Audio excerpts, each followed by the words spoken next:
சாப்பிட்ட தட்டை எடு, அதை கழுவி வை, நீ தூங்கின பெட்ஷீட்டை மடித்து வை அப்படின்னு நம்ம குழந்தைங்கள்ட்ட சொல்கிறத வந்து நம்ம ரொம்ப செல்லமாக வளர்த்துட்டதுனால அது வந்து நம்ம குழந்தைங்களுக்கு கொடுக்குற மிகப்பெரிய ஒரு சுமையாக நம்ம நினைக்கிறோம். அது என்னை பொறுத்தவரையும் தப்பாக தான் நான் ஃபீல் பண்ணுறேன். இது மட்டும் இல்லை, நிறைய சின்ன சின்ன வேலைகளையும் நம்ம குழந்தைங்களுக்கு கொடுக்குறதே இல்லை.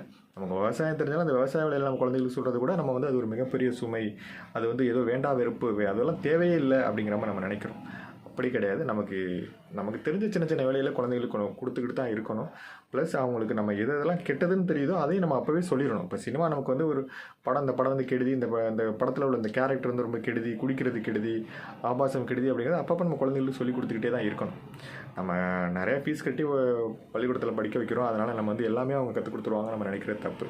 அது அந்த காலத்துக்கு வேணால் பொருந்தும், இப்போ உள்ள காலத்துக்கு பொருந்தவே பொருந்தாது. ஏன்னா இப்போ உள்ள குழந்தைங்களை வளர்கிற விதமே ரொம்ப கஷ்டப்பட்டு வளர்கிறாங்க. நம்ம பெருமையாக சொல்லிக்கலாம், நான் அந்த காலத்தில் சூப்பராக வளர்ந்துட்டேன்னு. அந்த காலத்தில் வளர்ந்ததெல்லாம் ஈஸியாக வளர்ந்துட்டோம். ஏன்னா அந்த இடத்துல அந்த மாதிரி கிடையாது, இப்போ உள்ள சூழ்நிலை மாதிரி கிடையாது. ஆனால் இந்த காலத்தில் இப்போ உள்ள குழந்தைகள் வளர்கிற விதங்கிறது ரொம்ப கஷ்டம். ஒரு நல்லவனாக வளர்கிறதெல்லாம் ரொம்ப ரொம்ப ரொம்ப கஷ்டம். ஆனால் நம்மளால் முடிஞ்ச விஷயங்களை நம்ம குழந்தைங்களுக்கு ஒரு வாழ்க்கை பாடமாக கற்றுக் கொடுத்துக்கிட்டே இருக்கிறது நல்லது.